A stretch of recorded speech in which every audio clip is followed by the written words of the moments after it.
Good evening students, class 10th। आज फिर से हम आपके सामने लेकर के एक बड़ा ही इम्पोर्टेंट सैम्पल पेपर लेकर के आए हैं, जो कि हरियाणा बोर्ड यानी कि HBSC बोर्ड ने अपनी ओरिजिनल जो वेबसाइट है उस पर अपलोड किया है। ये प्रैक्टिस पेपर 2 सेट हैं, A और B, जिसमें से हम B सेट आपके सामने लेकर के आए हैं।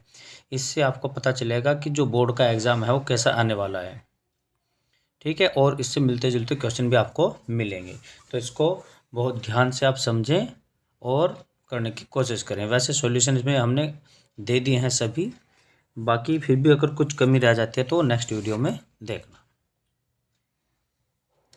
सबसे पहले आप देख सकते हैं यहाँ पर आपको रोल नंबर भरना पड़ेगा। इसमें रोल नंबर फिल करेंगे आप वहाँ पर। इस सब्जेक्ट का नेम होगा हिंदी और इंग्लिश में। एकेडमिक और ओपन बोर्ड दोनों के लिए सेम है।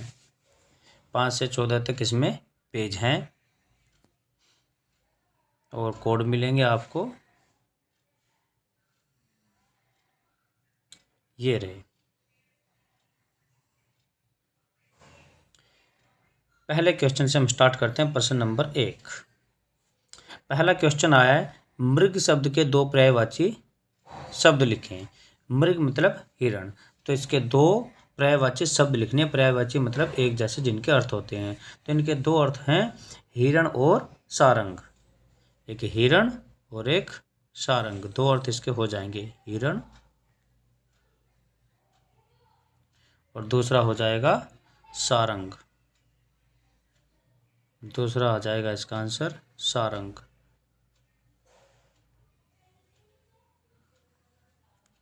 मृग शब्द के 2 पर्यायवाची। तीसरा भी होता है कृष्ण सार, कृष्ण सार, ये भी लिख सकते हैं, ठीक है। इसके बाद में नंबर 2 क्वेश्चन आ जाता है, कनिष्ठ शब्द का विलोमार्थी शब्द लिखिए। कनिष्ठ, कनिष्ठ मतलब छोटा, तो इसका विपरीत क्या होगा, विलोम वरिष्ठ यानी कि बड़ा। तो इसके भी 2 आंसर हो सकते हैं अगर आप लिखना चाहो। तो इसके नंबर 1 तो आप लिख सकते हो कनिष्ठ का आंसर वरिष्ठ, वरिष्ठ। नंबर 2 आप लिख सकते हैं ज्येष्ठ। इसका दूसरा आंसर लिख सकते हैं आप ज्येष्ठ, अधज ज्येष्ठ, ये आंसर का हो जाएगा, ठीक है। नेक्स्ट क्वेश्चन आ जाता है आपके पास, गुण संधि की परिभाषा उदाहरण सहित दीजिए। गुण संधि की परिभाषा, तो गुण संधि की परिभाषा क्या है, देखिए। गुण संधि के लिए आप उत्तर लिखेंगे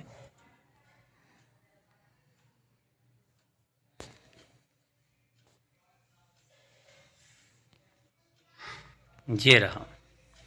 गुण संधि, यदि अ और आ के आगे ई या ई, छोटा ऊ या बड़ा ऊ या री स्वर आते हैं तो दोनों का मिलने से ए हो जाता है या ओ हो जाता है और अर हो जाता है, ठीक है। इसका क्या अर्थ है कि अगर अ और आ के आगे छोटी ई या बड़ी ई आएंगे तो ए बनेगा, छोटा ऊ या बड़ा ऊ आएंगे तो ओ बनेगा, और री आएगा तो अर बनेगा। एग्जाम्पल भी आप देख सकते हैं, 2 उदाहरण भी देने के लिए कहा था, तो कुछ एग्जाम्पल भी आपके सामने हैं। जैसे कि अ प्लस ई क्या बनेगा, ए। तो देव, व में किसकी आवाज आ रही है, अ की, और ई, तो मिलाकर बना देवेंद्र। और सिमिलरली नर प्लस इंद्र में बना है नरेंद्र। तो आपके सामने और भी एग्जाम्पल दिए गए हैं, इन्हें भी आप देख सकते हैं सेम इसी प्रकार से, ठीक है। ये इसका आंसर हो गया गुण संधि का, वो भी उदाहरण सहित।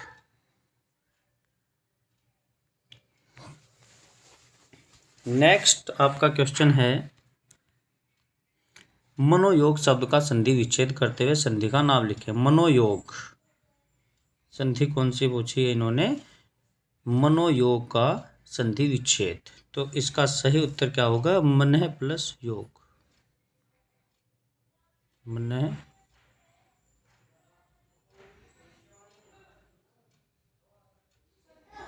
प्लस योग, तो इसका उत्तर बन जाएगा मनोयोग।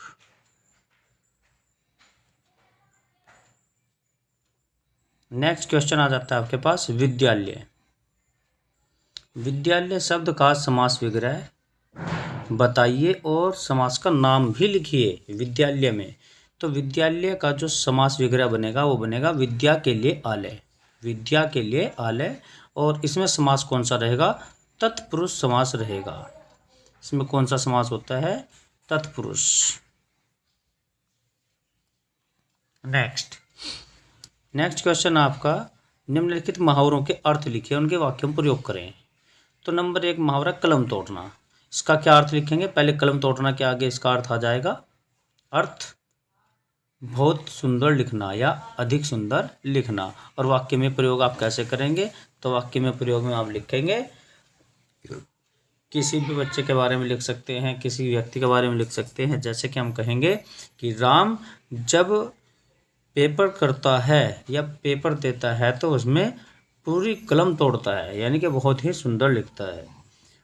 ऐसे ही नेक्स्ट आपके पास वाक्य में प्रयोग मुहावरा, मुहावरे में पूछा उसने आस्तीन का सांप। तो इसका अर्थ क्या होगा?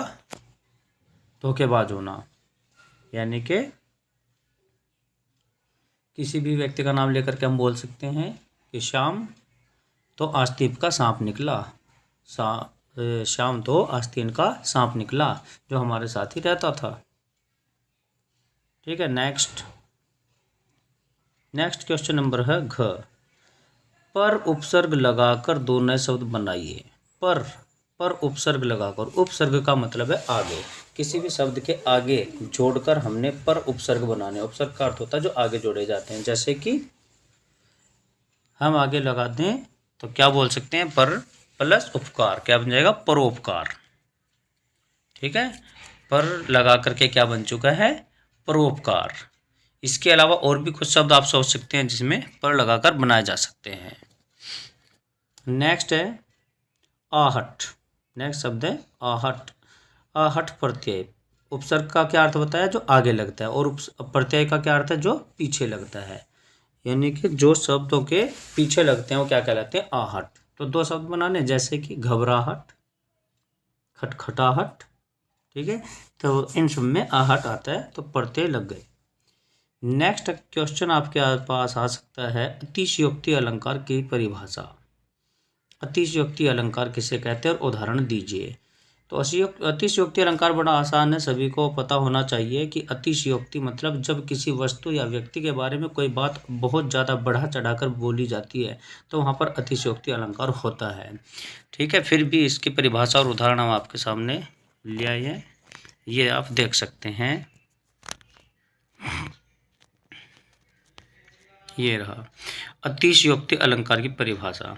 जब किसी वस्तु, व्यक्ति आदि का वर्णन बहुत बढ़ा चढ़ाकर किया जाए तब वहाँ, ये बाधा लिखा है, यहाँ पर लिखेंगे बढ़ा चढ़ाकर, थोड़ा मिसप्रिंट हो चुका है। बढ़ा चढ़ाकर किया जाए तब वहाँ अतिशयोक्ति अलंकार होता है। इस अलंकार में नामुमकिन तथ्य भी बोले जाते हैं। ठीक है। इसका उदाहरण आप ये लिख सकते हैं,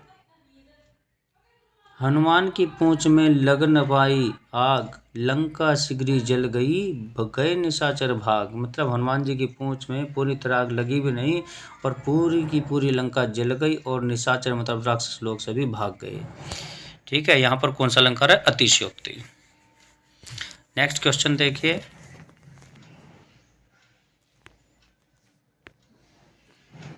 दोहा छंद का उदाहरण। नेक्स्ट क्वेश्चन है, दोहा छंद का लक्षण भी बताना है और उदाहरण भी बताना है कि दोहा छंद कौन सा होता है और उसका लक्षण क्या है। ठीक है। तो ये भी देखिए,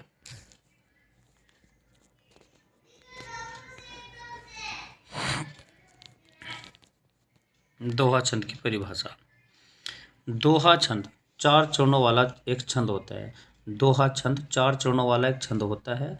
इस छंद के पहले तथा तीसरे चरण में 13-13 मात्राएं और दूसरे और चौथे चरण में 11-11 मात्राएं होती हैं।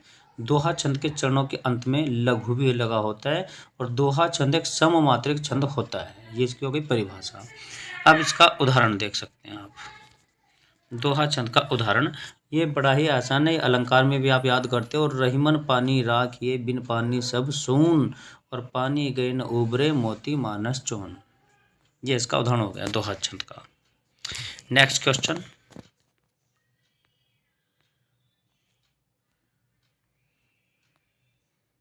निम्नलिखित में से किसी एक विषय पर लगभग 300 शब्दों में निबंध लिखना है। 300 शब्दों में निबंध लिखना है। जैसे कि आपके पास 5 परीक्षा में नकल एक बुराई है, इस पॉइंट पर आप लिख सकते हैं 300 शब्दों में। महंगाई की समस्या, हमारे राष्ट्रीय एकता और पर्यावरण संरक्षण और होली। 5 पॉइंट देके इनमें से किसी एक पर आपने निबंध लिखना कम से कम 300 शब्दों में। ठीक है, फिर भी एक आपके लिए निबंध हम ले आए हैं, देख सकते हो। बाकी आपके पास कहीं ना कहीं बुक्स वगैरह में मिलेंगे जरूर। ये रहा। भारत में उत्पन्न समस्याएं, दूषित राजनीति और असमानताओं में समांतर उपसंहार। ठीक है, ये हेडिंग बना करके आप डाल सकते हैं। ठीक है, ये पूरा का पूरा हमने लिखा हुआ है यहाँ पर, ये देखो, ये टाइप किया हुआ है यहाँ से, ये आ गया। इसको पढ़ लेना आप। और एक नेक्स्ट पार्ट ये रहा।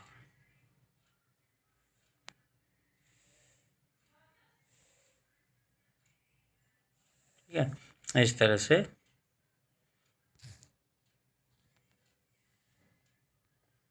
ये था आपका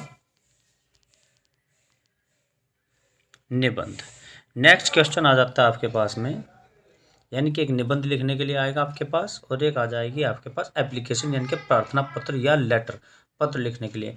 एक आया है इसमें, विद्यालय में शौचालय की व्यवस्था हेतु मुख्य अध्यापक को प्रार्थना पत्र लिखिए। या अथवा एक पत्र लिखने के लिए आए, योग का महत्व बताते हुए अपने छोटे भाई को एक पत्र लिखिए। अथवा आया है, दोनों में से किसी एक को आपके ने करना, जो भी आपको बहुत अच्छे से आता हो लिखना। ठीक है, जिनको पत्र लिखने में या निबंध लिखने में दिक्कत आती है, उसके लिए हम एक और सेपरेट वीडियो बनाएंगे 1-2 दिन में, कल ही डाल देंगे उसको। तो उसमें आपको बताया जाएगा कि पत्र और निबंध लिखते हुए या प्रार्थना पत्र लिखते हुए आपने क्या क्या पॉइंट्स को ध्यान में रखना है और किन किन सावधानियों को बरतना है, ताकि आपको पूरे पूरे मार्क्स मिलें। नेक्स्ट देखिए, सेक्शन बी, खंड ख। इसमें क्वेश्चंस आपके पास हैं। निम्नलिखित बहुविकल्पीय प्रश्नों के उचित विकल्प बनाकर या चुनकर उत्तर पुस्तिका में लिखिए। पहला क्वेश्चन आया है, परशुराम के क्रोध को शांत करने का प्रयास किसने किया था? श्री राम जी ने। भगवान कृष्ण के पांवों में क्या बज रहे थे? नुपुर। कवि ने मधुप किसे कहा है? मन को। नेक्स्ट, अट नहीं रही है कविता में किस मास का वर्णन किया गया है? फागुन का। इसके बाद नेक्स्ट क्वेश्चन आ जाता है आपका, फसल कविता के रचनाकार कौन है? फसल कविता के रचनाकार कौन है? नागार्जुन जी। प्रभुता का शब्द का क्या अर्थ है? वैभव, बड़ाई और बड़ापन, तीनों ही होते, तो हम तीनों लगा सकते हैं। नेक्स्ट, राम लक्ष्मण परशुराम संवाद कविता रामचरितमानस के किस कांड से? सुंदरकांड। इसके बाद, माँ ने बेटी को किस पर न रीझने की सलाह दी है? अपने चेहरे पर, पति पर, गहनों पर, सभी पर। इसका उत्तर एक बार आप बुक में देख लेना, ये डाउटफुल है, एक बार आप इसे चेक कर सकते हैं। नेक्स्ट, गोपियों ने किन किन उदाहरणों के माध्यम से उद्धव को बुलाने दिए हैं? ठीक है, इसका प्रश्न का उत्तर भी आप खुद देख सकते हैं बुक में। नेक्स्ट है, काव्यांश के भाव एवं शिल्प सौंदर्य को स्पष्ट करें। तो एक काव्यांश आपके पास इस तरह से आएगा, उसका शिल्प सौंदर्य प्रकट करने के लिए वो कहेंगे, जैसे कि इसमें दिया गया है, फसल क्या है और तो कुछ नहीं है वह, नदियों के पानी का जादू है वह, हाथों के स्पर्श की महिमा है, भूरी काली संदली मिट्टी का गुणधर्म है, रूपांतर है सूरज की किरणों का, और सिमटा हुआ संकोच है हवा की धड़कन का। तो इसमें काव्य में भाव एवं शिल्प सौंदर्य दोनों का वर्णन करना है। तो इसका वर्णन शिल्प सौंदर्य आपने ये देखो, यहाँ पर आप देख सकते हैं इस वाले में शिल्प सौंदर्य इस प्रकार से आप लिखोगे। इसका कवि ने सरल, सहज एवं प्रवाहमयी भाषा का प्रयोग करके विषय को अत्यंत ग्रहणीय बना दिया है। पानी का जादू आदि लाक्षणिक प्रयोग देखते ही बनते हैं। प्रश्नोत्तरी शैली का प्रयोग से विषय रोचक बन पड़ा है, और संस्कृत के शब्दों के साथ तद्भव शब्दों का प्रयोग भी किया गया है, और तुकांत छंदों का प्रयोग भी किया गया है। इस प्रकार से इसमें बता दिया गया कि इसमें किस प्रकार की काव्य शैली का प्रयोग किया गया है। और ये किस कविता में से ली गई है, किस कवि के द्वारा लिखी गई है। जैसा कि आप जानते हो फसल वाला तो किसने लिखा है, नागार्जुन जी ने। तो उनके बारे में हम लिख सकते हैं कि ये किस कविता से ली गई है और किन कवि के द्वारा रचित है। ठीक है। नेक्स्ट, कवि आत्मकथा लिखने से क्यों बचना चाहता है। इस प्रश्न का उत्तर आप दे सकते हैं, इसको आप तैयार कर लेना। इस तरह के क्वेश्चन, अगर फिर भी इसका आंसर देखना चाहते हो तो ये देखिए,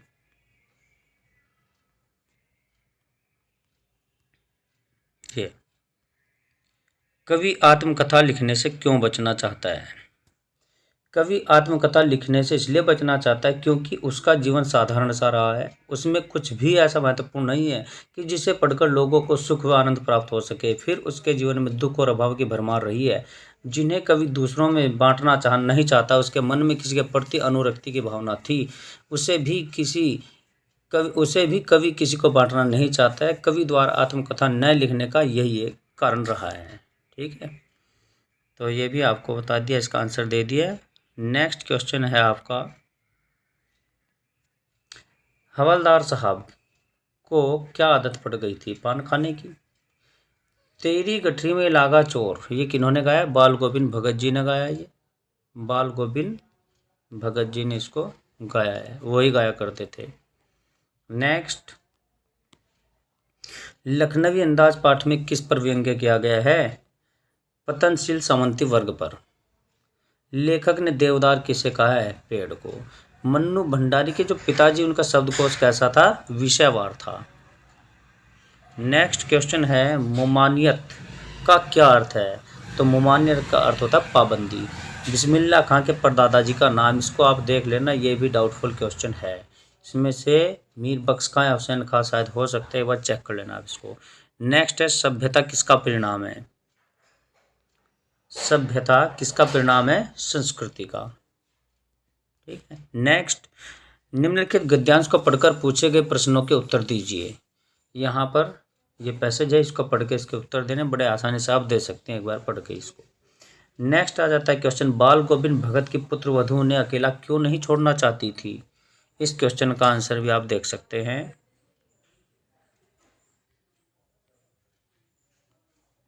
ये भगत की पुत्रवधू उन्हें अकेला क्यों नहीं छोड़ना चाहती थी, तो इसका उत्तर पढ़ सकते हैं आप। भगत की पुत्रवधू बहुत समझदार युवती थी। पुत्र की मृत्यु के बाद भगत के घर में एकमात्र उनकी पुत्रवधू ही थी जो उनकी देखभाल कर सकती थी। वह सोचती थी कि यदि मैं भी यहाँ से चली गई तो कौन इनकी देखभाल करेगा, बुढ़ापे में कौन इनकी सेवा करेगा, बीमार होने पर कौन इनकी दवा पानी करेगा, कौन इनका भोजन देगा। इन सब बातों का कारण ही वह अकेले बाल गोविंद भगत जी को नहीं छोड़ना चाहती थी। ये इसका उत्तर आ जाएगा।